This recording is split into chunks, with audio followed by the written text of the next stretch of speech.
Yes, dear student, in this particular class we'll talk about magnetic and scalar potentials. अक्सर बच्चों को ना magnetic और स्केलर पोटेंशियल को लेके थोड़ा कन्फ्यूज़न रहता है, तो हम इस वीडियो में देखेंगे कि इन दोनों के बीच में क्या डिफरेंस है। बेसिक जो डिफरेंस जो है फिजिकल मीनिंग जो है फिजिक्स की टर्म में अगर आपको समझ में आ गया तो आप कभी मतलब इस चीज़ को डिफ़िकल्ट नहीं समझ तरीके से नहीं देखेंगे। ठीक है, तो सबसे पहले हम बात करेंगे कि इलेक्ट्रिक फील्ड जो होता है, ठीक है, इलेक्ट्रिक फील्ड जो होता है उसको हमने देखा है कि हम किस तरीके से रिप्रेजेंट कर सकते हैं। हमेशा हमने देखा है कि E is equal to minus del phi जो है हम लिख देते हैं E is equal to minus del phi. इसका मतलब क्या है कि ये कोई वेक्टर क्वांटिटी है इलेक्ट्रिक फील्ड जिसको हम एक स्केलर क्वांटिटी के ग्रेडियंट के फॉर्म में लिख पा रहे हैं। तो क्या हम मैग्नेटिक फील्ड के लिए भी ऐसा लिख सकते हैं क्या?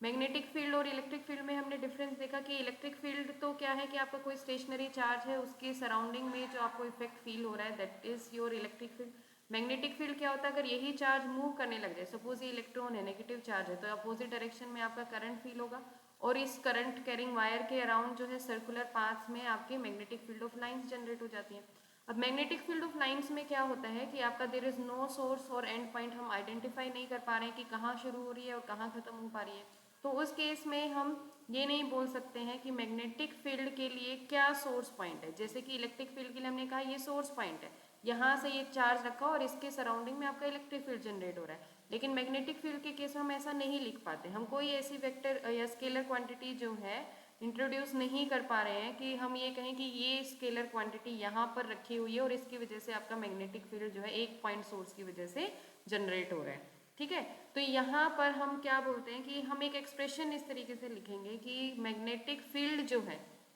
ठीक है, मैग्नेटिक फील्ड जो है हम इलेक्ट्रिक फील्ड के जैसे अगर लिख पाए कि B जो है किसी एक क्वांटिटी जो है फाई m हम लिख लेते हैं कि अगर ये कोई स्केलर क्वांटिटी है जिसका ग्रेडियंट जो है हम B मैग्नेटिक फील्ड अगर लिख पाए तो हम इसको बोलते हैं scalar potential.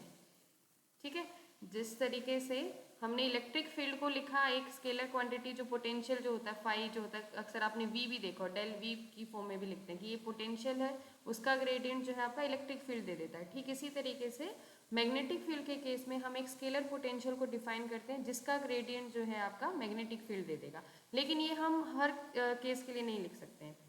There are special cases जहाँ पे हम इस तरीके का एक्सप्रेशन जो है मैग्नेटिक फील्ड के लिए लिख सकते हैं। ये कब पॉसिबल है, अगर आपका कोई करंट कैरिंग वायर आई है, उसके जो सराउंडिंग में magnetic field of line generate हो रही है, जो बी मैग्नेटिक फील्ड जो जनरेट हो रहा है,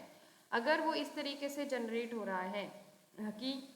आपके जो मैग्नेटिक फील्ड ऑफ लाइंस हैं वो कोई करंट एनक्लोज कर पा रही हैं, तो ही हम मैग्नेटिक फील्ड को एक स्केलर क्वांटिटी का ग्रेडियंट के फॉर्म में लिख सकते हैं। अगर ऐसा नहीं, अगर हमने मैग्नेटिक फील्ड यहाँ पे हम बोल रहे हैं कि ये मैग्नेटिक फील्ड ऑफ लाइंस और करंट आपका यहाँ कहीं इस वायर में, तो यहाँ पे ये करंट कैरिंग ये जो सॉरी मैग्नेटिक फील्ड जो है उसके अंदर तो करंट की वैल्यू क्या हो गई, जीरो हो गई। तो इस केस में हम बी को डेल फाई एम जो है वो नहीं लिख सकते हैं। तो जहाँ पर भी हम मैग्नेटिक फील्ड का इफेक्ट देखना चाह रहे हैं, अगर वहाँ पे आपका करंट की कोई फाइनाइट वैल्यू अगर है तो हम ये चीज़ लिख सकते हैं। उस केस में हम स्केलर पोटेंशियल जो है मैग्नेटिक स्केलर पोटेंशियल जो है लिख सकते हैं, अदरवाइज हम नहीं लिख सकते हैं। अदरवाइज क्या करेंगे वो हम इस लेक्चर में आगे देखेंगे। ठीक है, तो सबसे पहले हम मैग्नेटिक स्केलर पोटेंशियल की बात कर लेते हैं। तो हमें पता है कि कोई अगर आपका ये यहाँ पे मैंने एक लूप के जैसे ले लिया है, ये लूप मैंने लिया है कोई कैरिंग वायर थे जिसका मैंने लूप बना लिया और यहाँ पे एक इधर जो है इसका एंड जो है बना लिया है। ठीक है, कि एक बैटरी के जैसे हम बोल सकते हैं कि आपका पॉजिटिव टर्मिनल से करंट फ्लो हुआ और यहाँ पे ये एंड हुआ। ठीक है, ये it is like this only, आप इस तरीके से भी इसको कंसिडर कर सकते हैं कि आपका आई जो है करंट आपका फ्लो हो रहा है। अब यहाँ पे आई करंट फ्लो हो रहा है तो आपका मैग्नेटिक फील्ड ऑफ लाइन जो है इसको इस तरीके से इंक्लोज कर सकती हैं आप, इस ऐसे ही इसको इमेजिन करेंगे। और मैं यहाँ पे कोई पॉइंट अगर ले रही हूँ, ठीक है, कोई पी पॉइंट मैंने ले लिया, तो आपका यहाँ पे मैग्नेटिक फील्ड जो है वो किस तरीके से हम निकालेंगे। तो उसके लिए हम क्या यूज़ करेंगे, बायोट सावर्ट लॉ यूज़ करेंगे कि कोई भी पॉइंट पी अगर है, यहाँ पे ये मैंने पी पॉइंट ले लिया, ठीक है, और इस पे मैं इंडक्शन मैग्नेटिक फील्ड जो है देखना चाह रही हूँ, तो क्या करूँगी मैं, ये जो आपने लेंथ जो ली थी वायर की, जो करंट कैरिंग वायर थी, उस पर मैंने एक सर्टेन एलिमेंट जो है लेंथ डी एल जो है डी आर लेंथ का जो है अगर मैं कंसिडर कर रही हूँ कोई स्मॉल एलिमेंट, तो हम कैसे जो है मैग्नेटिक फील्ड लिखेंगे। ठीक है, तो यहाँ पे आर अगर पोजीशन वेक्टर है, यहाँ पे ये पी जो आर पोजीशन वेक्टर इस पी पॉइंट का, और आई करंट अगर इस लूप में फ्लो हो रहा है, ठीक है, तो उस केस में हम बायोट-सावर्ट लॉ से लिख सकते हैं B is equal to mu naught 4 pi, ठीक है, क्लोज लूप के अराउंड आप इंटीग्रल ले रहे हैं I D L cross R upon R cube. D L क्या है यहाँ पे, ये आपने जो एलिमेंट लिया है इसकी लेंथ अगर आप डी एल ले रहे हैं तो, ठीक है। तो यहाँ पे आपका ये इस पॉइंट पे पी पॉइंट पे आपका मैग्नेटिक फील्ड आ गया ये, ठीक है। अब मैं कहूँ थोड़ा सा कि स्लाइड मैंने डिस्प्लेसमेंट लिया क्यू पॉइंट की तरफ, ठीक है, क्यू पॉइंट पे आपने डिस्प्लेसमेंट किया by a displacement vector D R, तो यहाँ पे ये इसका position vector R plus D R हो जाएगा क्यू पॉइंट का with respect to this loop, ठीक है। तो यहाँ क्यू पॉइंट जो कि आर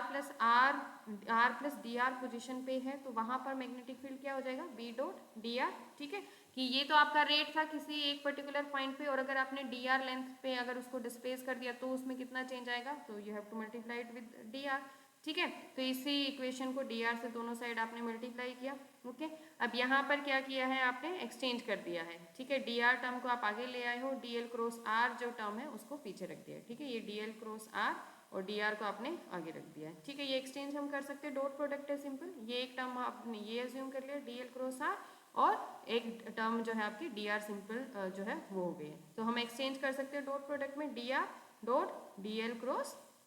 आर, ठीक है। फिर हमने क्या किया है, क्रॉस और डॉट प्रोडक्ट को इंटरचेंज कर दिया है, यहाँ पे आगे की तरफ हम क्रॉस ले आए हैं, इधर डॉट ले आए हैं, तो इसको थोड़ा सा ये हमने सिर्फ मैनिपुलेट किया है, सिंपल आपके जो वेक्टर के जो फॉर्मूलाज हैं उनकी प्रॉपर्टीज जो है कि एसोसिएटिव होती है कम्यूटेटिव होती है, ये प्रॉपर्टीज यूज करके हम बी डॉट डी आर जो है इस तरीके से लिख रहे हैं, ठीक है। अब क्या हुआ है कि अगर मैं कहूँ कि इस लूप को मैं माइनस डी आर पोजिशन से नीचे की तरफ डिस्प्लेस कर देती हूँ, ठीक है, तो आपका लूप जो है जो पहले यहाँ इस पोजीशन पे था वो माइनस डी आर पोजिशन से यहाँ पे नीचे की तरफ स्लाइड हो गया है, तो यहाँ पे ये इस तरीके से लूप बना लिया इसने, ठीक है। तो यहाँ पर जो है आपका मैग्नेटिक फील्ड जो है, ठीक है, वो क्या हो जाएगा, यहाँ पर मैग्नेटिक फील्ड जो है डी आर की जगह मैं यहाँ पे ये कह दूँ माइनस डी आर से और थोड़ा सा स्लाइड हो जाएगा, ठीक है। तो यहाँ पे ये minus D R cross D L R cube जो है यहाँ पर आ जाएगा, यहाँ पे ये इधर ये मिसप्रिंट है, इसको आप प्लस ही रखेंगे, ओके। अब यहाँ पर क्या हो जाएगा, minus D R cross D L को ये मैं अगर एक डी एस सरफेस एरिया अगर ले लेती हूँ, ये कौन सा सरफेस एरिया होगा, surface area swept by element D L which has been displaced through minus D R, जो एरिया यहाँ पर ये एरिया ये पहले डीएल लेंथ का जो एलिमेंट था और वो डिस्प्लेस होके माइनस डी आर पे चला गया, तो अब इसने कितना एरिया स्वेप्ट किया, ये इतना, ठीक है। तो ये जो एरिया इसने स्वेप्ट किया है इसको इन्होंने बोल दिया है डीएस, ओके। तो यहाँ पर माइनस डी आर माइनस क्यों साइन लगा रहे हैं, क्योंकि वो नीचे की तरफ है, अपोजिट साइन में नेगेटिव डायरेक्शन की तरफ है, इसलिए इन्होंने इसको माइनस डी आर जो है ले लिया है, ओके। अब इसी सिंबल को यूज करते हुए यहाँ पे बी डॉट डी आर जो है minus mu naught I D S dot R R cube जो है हो जाएगा। ये माइनस साइन आप यहाँ पे या तो इसको D R cross D L को सिंपल अगर डी एस ले रहे हैं तो यहाँ पे आपको माइनस साइन लगाने की जरूरत नहीं है, और अगर आप ऐसे ही ले रहे हो minus D R cross D L को डी एस ले रहे हो तो you have to keep it with minus sign, ठीक है। तो यहाँ पर आपका बी डॉट डी आर जो है minus mu naught I upon 4 pi D omega जो है इन्होंने लिख दिया। अब डी ओमेगा क्या है, सॉलिड एंगल, ठीक है। ये जो डी एस एरिया जो आपका बना था वो आपका स्मॉल जो चेंज आपका होगा सॉलिड एंगल में that will be given by this, ये सॉलिड एंगल की डेफिनेशन है, ये मैं प्रीवियस क्लास में डिस्कस कर चुकी हूँ, ओके। तो डी ओमेगा जो है D S dot R by R cube जो है हम इसको लिख सकते हैं, ठीक है। तो यहाँ पर अब डी ओमेगा क्या हो जाएगा, अब डी ओमेगा का हमें वेरिएशन देखना है कि एक्स और वाई और जेड डायरेक्शन में किस तरीके से होगा। तो यहाँ पर ये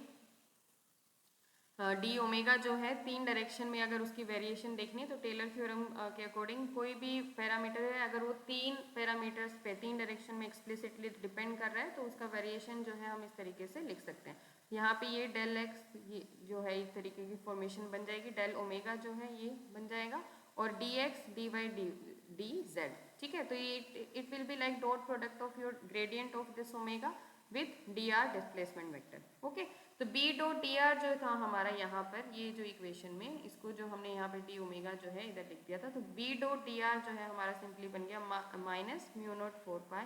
आई dot del omega dot D R, जो डी ओमेगा था वो हमारा del omega dot D R हमने यहाँ रखा, और ये आपका बी डॉट डी आर और ये इधर this quantity dot D R, दोनों को हम कंपेयर करेंगे तो we can write B is equal to minus mu naught I upon 4 pi del omega. और यहाँ से ये डेल ग्रेडियंट को अगर आप बाहर ले आएंगे ऑपरेटर को तो कांस्टेंट क्वांटिटी आप अंदर लेके जा सकते हैं, तो यहाँ से ये बन गया इस तरीके से। और हम ये इसको एक एक्सप्रेशन इस तरीके से लिख सकते हैं कि बी जो वेक्टर है that is the gradient of a scalar quantity. अब यहाँ पे क्या है, ये सारी जो क्वांटिटीज आई स्केलर क्वांटिटी, ओमेगा आपका स्केलर क्वांटिटी है, तो यहाँ पे बी फाई एम जो है ये